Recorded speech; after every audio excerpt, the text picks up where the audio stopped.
Ohio State just outmatches Penn State in key position battles.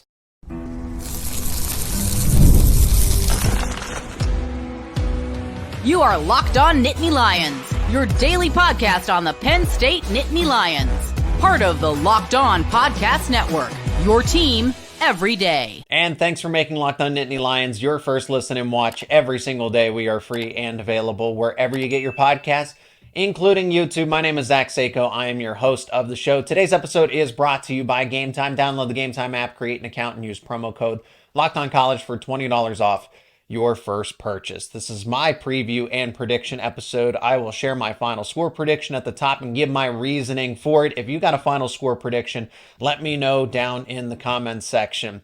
Well, based on my opening take, I don't know that Penn State fans are going to like this one. I am going against the Nittany Lions this time around.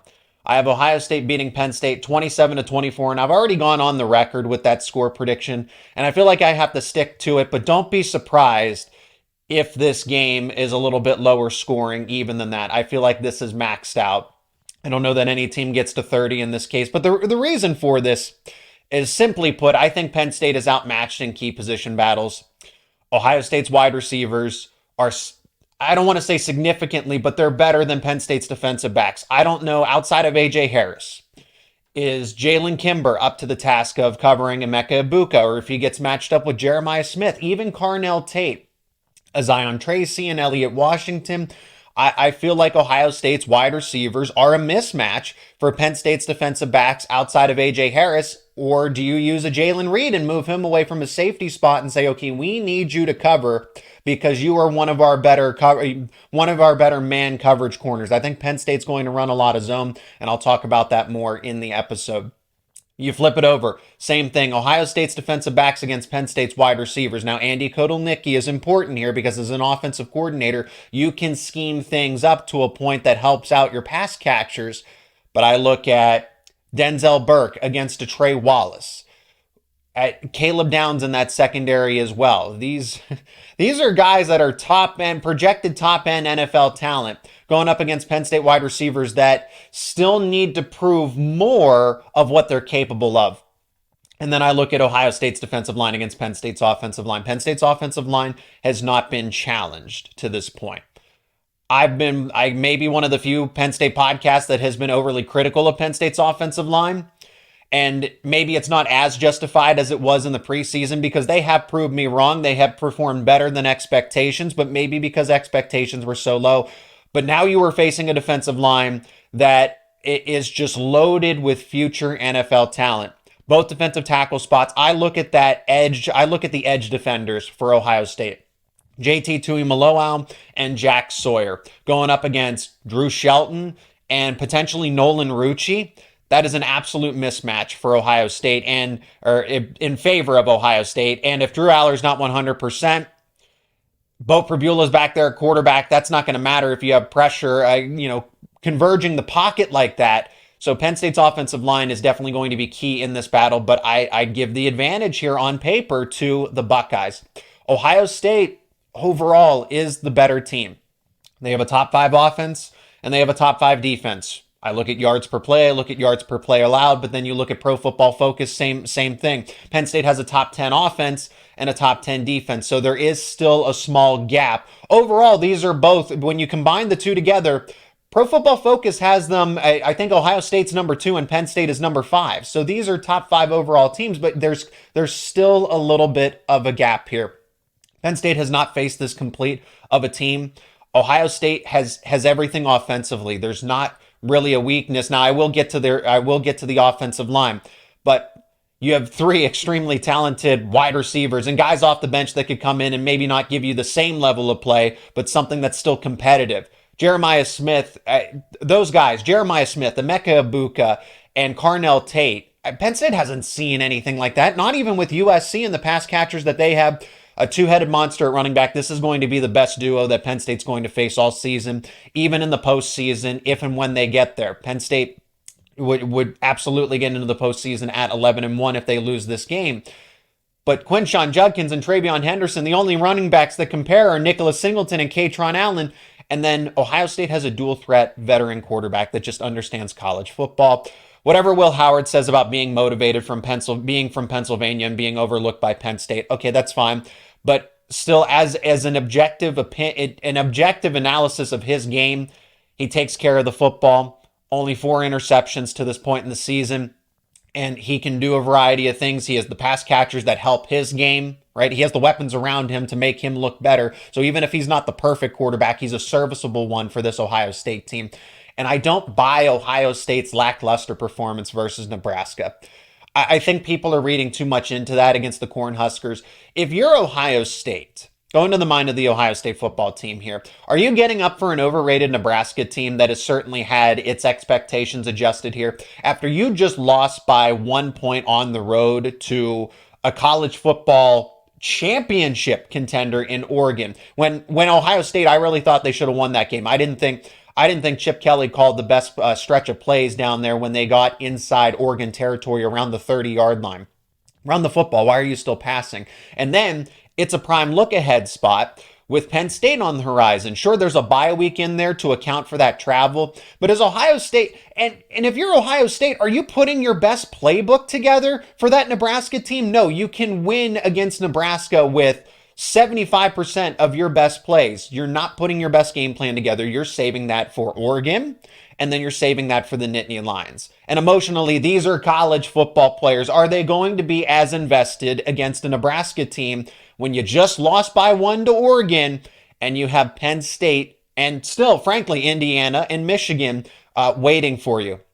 Penn State's also banged up. Now, so is Ohio State, but when you actually look at the injury reports, just had a crossover episode kind of addressing this, but when you actually go through it, Penn State is severely banged up compared to Ohio State here. It's the nature of college football. I'm not trying to make excuses, but this is my reasoning, my thought process for why Ohio State wins this game 27-24 here. Drew Aller's banged up. Nicholas Singleton's not 100%. Add Dennis Sutton, Anthony Donko. Don't forget about KJ Winston, arguably one of Penn State's best overall players on the team, offense or defense. And then running back depth. Cam Wallace he's long-term, but out for the season. I don't think he's coming back from that injury. And then now Quentin Martin hasn't been available at practice and did not play in that Wisconsin game. He was ruled out. It will be valuable to have those guys available, hypothetically, Dennis Sutton, Anthony Donko, because we don't know their game time decisions at this point, but they're still not going to be 100%. Objectively, Ohio State is healthier than Penn State. Now, looking at it from Ohio State's point of view, they have their work cut out for them. I will emphasize that again. Ohio State does have to prepare for 2 quarterbacks this week. Jim Knowles is going to be working around the clock to develop almost 2 defensive game plans for 2 different offenses here. And Penn State could run both of them. If Drew Aller's available, I think if Penn State is going to try to win this game, it's not impossible. This is a 3-point margin that I have here. I'm not saying Ohio State wins by 10, 20, 30 points. I'm saying this is a close game. If the ball bounces a different way, Penn State can absolutely win this game, but they're still going to need some things that turn in their favor. Ohio State's defensive game plan is going to be extremely difficult, time-consuming. Can those players stay disciplined? And do you take the risk that Drew Aller is the guy this week, and then Penn State says, you know what, we're going to go with Bull Pribula as the full-time guy? Penn State's also got to play into the Beaver Stadium impact. Home field does matter. It is not a night game, unfortunately. This is another big noon kickoff game on Fox. But that Beaver Stadium crowd will help. However, these are all veteran players. That this was a first-time starting quarterback, and it's not like Ohio State is battle-tested, road-tested. They had to go out to Oregon, too, and play that game, deal with a little bit of travel there. So Beaver Stadium, I think, is a better environment. I think the crowd will be incredible, and incredible doesn't even begin to describe it. However, that nighttime atmosphere is not there, and it's not like this is Ohio State's even first true test of the season for a rowdy type of road environment. We'll talk about keys to the victory on the other side of this break. Penn State can win this game, but this is what they need to have to do. Again, my final score prediction is Ohio State 27, Penn State 24, and we'll talk about how Penn State and Ohio State will try to propel themselves to victory on the other side of this break. Today's episode is brought to you by Gametime. Gametime has released a new feature called Gametime Picks, and that makes getting tickets to see your favorite teams play live even easier than before. Gametime Picks filters out all the fluff, and it shows you only incredible deals on incredible seats, so you don't have to waste time searching through thousands of tickets. You can go on the Gametime app, or you can go on your browser and go to gametime.co. And I have tickets pulled up for Penn State versus Ohio State. The top deals on Gametime are already sorted for me, and tickets are going to be at a premium, but they're available on Gametime. An amazing deal here. Section EJ, lower sideline on the east side of the stadium, row P, all in pricing, so there's no surprise fees at checkout. $365 a piece. If you're looking for the lowest price on tickets, this is still a great deal. Upper corner, south end zone, row 67, section SAU, all in pricing, $281 a piece. Everybody wants to be at Penn State and Ohio State, and you can get those tickets through Gametime. Download the Gametime app, create an account, and use promo code LOCKEDONCollege for $20 off your first purchase. Terms apply. Again, create that account. Use promo code LOCKEDONCollege for $20 off your first purchase. Download Gametime today. Last minute tickets, lowest price guaranteed. Now let's go a little more in depth here with keys to victory for both sides, and then key matchups to watch overall. Key players that are going to have the most impact on this game one way or another. If you have a positive performance or a negative performance, these will dictate the outcome of the game. But Penn State's keys to victory offensively, I think you have to mix in both quarterbacks effectively. If Drew Aller is available, if he is healthy enough to play in this game, I think Penn State should roll out the two quarterback system. Andy Kotelnicki ran this at Kansas successfully. He did it successfully, so it's not like there's unfamiliarity here. Penn State has two offensive playbooks. They feel confident. I feel confident that Penn State can still remain competitive and even hypothetically win this game with Bo Pribula as the full-time quarterback. But why not make Ohio State's day even tougher than it already is? This is the closest matchup you're going to get. On paper, Ohio State has the edge, but these two teams, like I said, Pro Football Focus says these are two top 5 teams analytically, and it shows. But I think if you want to get an advantage as Penn State, mix in both quarterbacks effectively and keep Ohio State off balance as much as possible. Tyler Warren needs to have a hero game. Hero game 2.0 against USC. Easier said than done, though. But I look at that linebacker matchup. Maybe they use a Caleb Downs to possibly cover him. But if Ohio State is going to say, hey, we're going to rely on single coverage, try to work in, scheme Tyler Warren open as much as possible and have that hero game, because I don't like the matchup between Penn State's wide receivers and Ohio State's defensive backs. Scheme away from those mismatches. Penn State's offensive line, you're going to have to roll the pocket, and that's why Drew's mobility is so important. If he's going to have to roll out, if they're going to have to do some things to get him outside of the pocket, that's why that knee injury is so critical in this type of game. Anything that limits his mobility is not going to help, but you have to scheme away from that pressure, because Ohio State might be able to get home with just 4 players. Penn State's offensive line has progressively improved. They developed the chemistry, but I just look at that. Nolan Rucci versus Jack Sawyer. Jack Sawyer is a potential first-round pick. JT Tuimoloau against Drew Shelton, or if you rotate them. JT Tuimoloau has had his way with Penn State in the past. I wonder if he has another big game against the Nittany Lions on Saturday. Defensively for Penn State, you have to run zone. You have to run zone against Ohio State's wide receivers. Run a new look zone, maybe something that's not on film, something that you've kind of been saving for this game because you haven't had to use it. And maybe some exotic blitzes as well. I feel like Abdul Carter is going to be all over the place. You have to find a way to maximize him. That's another key in itself. So a hero game for Tyler Warren, a hero game for Abdul Carter. Line him up at defensive end, quarterback spy, the entire game. Just move him around the formation, and Will Howard almost has to guess where he's going to be during the game. Enforcing turnovers is obvious, but I feel like you still need to point it out. Neither team turns the ball over a lot, and Penn State's defense hasn't forced a lot of turnovers this season, but look how critical it was, how it swung momentum back in the favor of the Nittany Lions. Now, granted, it was a pick 6. I don't know that Penn State's going to be able to do that against Ohio State, but I think the difference, if you are +1 in the takeaway category, that might just be enough to get you a victory. And overall, I will say it again, Andy Kotelnicki and Tom Allen need to call the games of their lives. They have to, because Ohio State on paper has a little more talent than Penn State. You have to be able to scheme, you have to call things a perfect way, and you have to put the ideal game plan together, something that Ohio State is not. That's what I'm excited for the most. James Franklin versus Ryan Day, Andy Kotelnicki versus Jim Knowles, Tom Allen versus Chip Kelly. I mean, it doesn't get any better than that with this coach to coordinator battle across the board. When I look at the Buckeyes' keys to victory, it's kind of all of the same things that I've been talking about here, but exploit the mismatches, is particularly in Penn State's secondary. Now, Ohio State's offensive line is banged up. They are down to their third string left tackle. That is not ideal. They might end up kicking out a guard to that left tackle spot. So chemistry, all that stuff matters. That's going to be a new starting five against an Abdul Carter, a Zane Durant, and everything else.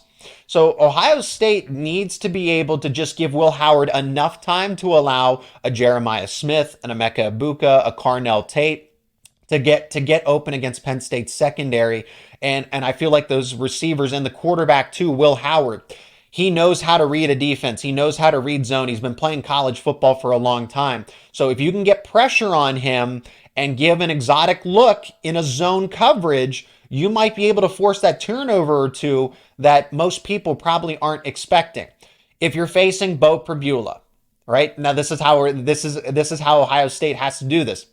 And I have to preface it this way. If you're facing Bo Pribula, if you're Ohio State, you stack the box. You force him to beat you as a passer. You sell out for the run. You sell out for the option, the triple option. Particularly, just make him try to throw it deep.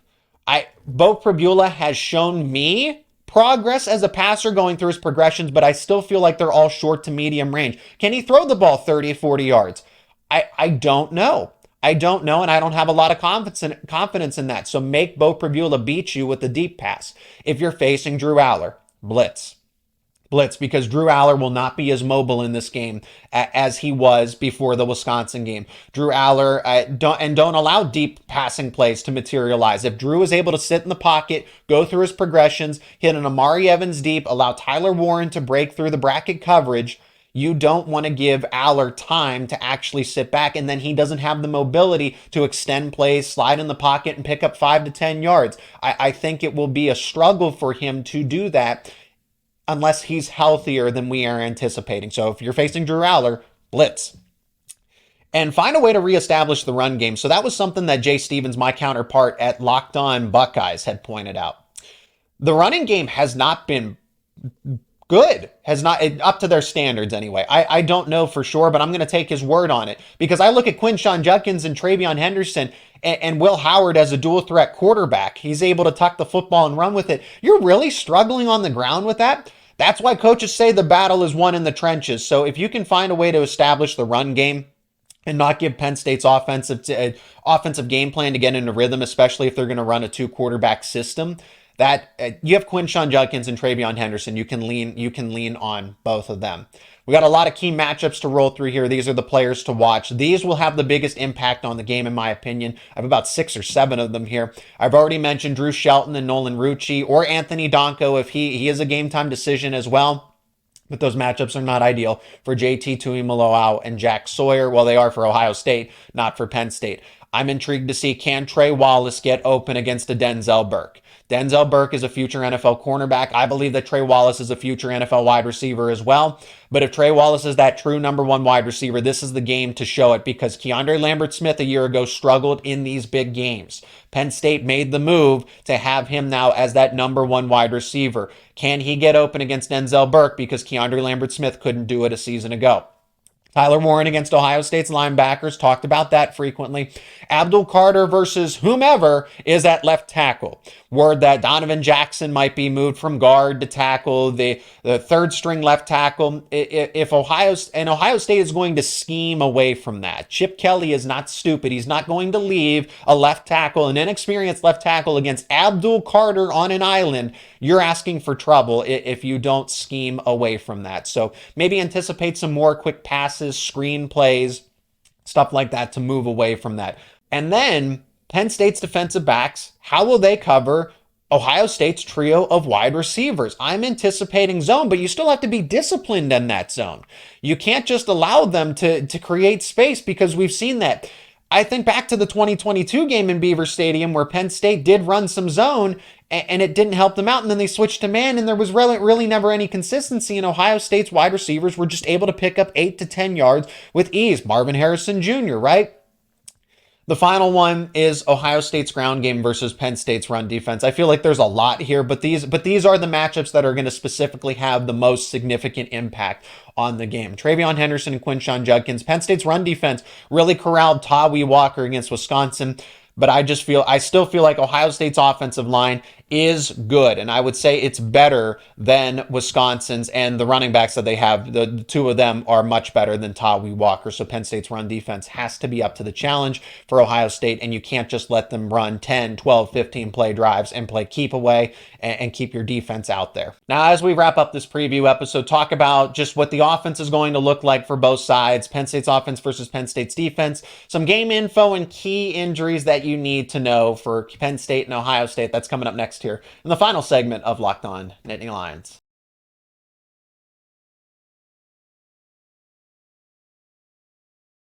Now, this is just some more generalized stuff. When I'm looking at Penn State's offense versus Ohio State's defense, Penn State's offense is going to almost be a hybrid of everything that they have together if we're anticipating that they have Drew Aller and Beau Pribula available. And if Drew Aller's not 100%, Beau Pribula's playing time is going to increase. So you're going to see triple option, a backfield with Beau Pribula, Nicholas Singleton, Katron Allen. You'll see some 12 personnel. I wouldn't be surprised if you even see some 13 personnel where you have Tyler Warren, Khalil Dinkins, and Luke Reynolds on the field at the same time. So just expect a variety of different formations from Penn State's offense and things that allow, so roll out the pocket, play action, those kinds of things, because you're really going to have to keep, you're going to have to keep Drew Aller and or Beau Pribula upright in this game. I know Beau Pribula is going to be probably able to escape the pressure from time to time more often than not, but still, JT Tuimoloau and Jack Sawyer are going to offer a lot of pressure, and then the two defensive tackles in the middle as well. Maximize the strengths of both your quarterbacks. Andy Kotelnicki is going to have to scheme some things up to allow receivers to get open to help out the offensive line at times. I just wonder how the deep passing game is going to go for Penn State this time around, because I don't know that I trust Beau Pribula to throw the football 30 plus yards. He hasn't shown that to me. And a hobbled Drew Aller, even if Aller has time, that's what it looks to be per the eye test. This isn't an official report. I'm not reporting anything here. But the discourse is that this is a grade 1 MCL sprain. Drew's got to be able to plant and throw. He's got the arm talent to do it, but everything from all the way from your lower half to your upper body to your arm, that a hobbled Drew Aller, I don't know that every single throw is going to be as easy as it was for him in this game. When it's looking at Ohio State's defense, they run a 4-2-5. I feel like all these defenses now in the Big Ten, it's past your traditional 4-3 or your 3-4. It's a 4-2-5, or like Wisconsin, it's a 2-4-5. I mean, that's seriously. Ohio State runs a 4-2-5 like Penn State, and they are going to be able to do whatever they want in the back half of the defense. I think those that front four, that first four, particularly again, Tuimoloau, Sawyer, and Tyleik Williams at defensive tackle. If they can get home with 4, then the back 7 can do whatever they want. They can run zone, they can run man, they can bracket. So it's going to be Penn State's off. That's why I say Penn State's offensive line is so important in this game, whether it's the tackles or even in the interior. If you need to force Ohio State to blitz or to break away from its game plan, because if you allow that back 7 to do whatever they want, you're not going to be able to move the football against this defense. For Penn State's defense, I expect Penn State, again, to run a lot of zone. I've already talked about that because I don't trust the defensive backs to cover these receivers in man, except A.J. Harris. Consistently, right? And I think A.J. Harris is going to give up receptions here and there. Again, that's Jeremiah Smith. That's Emeka Egbuka. Who does he match up against? Because you got to pick one or the other. Jeremiah Smith, as a true freshman, would be drafted probably in the top 10 of next year's NFL draft, but he's still got to wait 2 years. Emeka Egbuka could have been drafted in the 2nd or 3rd round this past draft and might be a first-round pick this upcoming draft in 2025. Penn State's going to run a lot of zone, and you might have to blitz to get some pressure because Ohio State is going, and Ohio State's going to do different things to try to scheme away from Abdul Carter. That's the game plan for Ohio State's offense, is to scheme away from Abdul Carter as much as possible. But Will Howard is a smart veteran quarterback, dual threat ability. You're going to have to run some quarterback spies as well. Tony Rojas is going to be important in that battle. Same thing with Kobe King. If you have to cycle them in, Adam DeLuca, Tyler Elsdon, that's not exactly ideal, but I'm just telling you, you're going to have to spy Will Howard at times if you don't get pressure on him. So the key here is, if you're Penn State's defense, can you get to Will Howard quick enough without blitzing 5, 6, 7 guys? Can you get there organically with 4 players in Abdul Carter, or do you need to blitz? And then how do you account for Jeremiah Smith, Emeka Ibuka, Carnell Tate, and then even Quinshon Judkins and Travion Henderson out of the backfield? It is going to be a difficult matchup. I mean, that's just some game info here, and then we'll talk about the proposed injury report, just who to keep an eye on, who's questionable, game time decisions. This is a 12 Eastern time kickoff. Big noon kickoff on Fox. Both shows will be there. ESPN's College Game Day and Fox's Big Noon Kickoff show. And presidential candidate Donald Trump, if you are going to the game in person, make sure you try to get there as early as possible. Traffic is going to be crazy. Obviously, this is at Beaver Stadium, but for those who don't know, and it is the helmet stripe game. So this is a pseudo whiteout, if you will. Just the 50-yard line is dressed in blue. At this time, it's a 3.5-point spread in favor of Ohio State. Penn State is plus 150 on the money line. The total is set at 47.5. Temperatures will probably peak in the low to mid 50s once the game actually gets going. It's going to be cool, and then it's going to warm up as we get into the afternoon, right? Not really windy, 3 to 5 mile an hour winds. Cloudy, but no rain. And when you look at this matchup historically, Penn State is 1-9 in the last 10 games against Ohio State.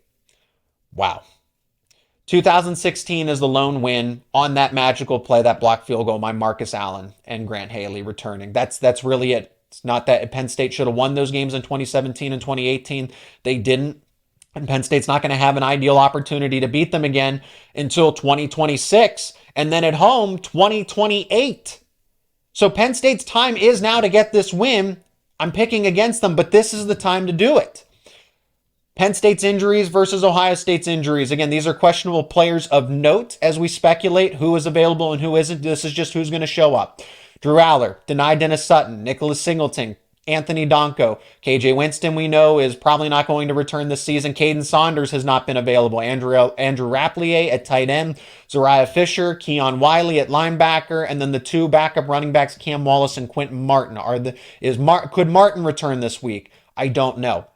Ohio State's injuries of note: Josh Simmons, arguably their best offensive lineman, out for the season. Zen Mikulski was someone who stepped in at left tackle. He is injured, probably won't be available. Quinshon Judkins is banged up, but it's what it sounds like is a hand injury. And then Lathan Ransom at safety is another player that hasn't been available for Ohio State consistently. Again, when you really look at it, Ohio State is healthier. A lot healthier than Penn State going into this game. That'll do it for this preview and prediction episode between Penn State versus Ohio State on Locked On Nittany Lions. If you got a final score prediction, let me know down in the comments section. If you're not already, become an everydayer. Subscribe to Locked On Nittany Lions on YouTube and wherever you get your podcasts. And we're going to have more conversations about this game to go in depth on key matchups throughout the week as we get closer to the Nittany Lions and the Buckeyes. It will be a great game.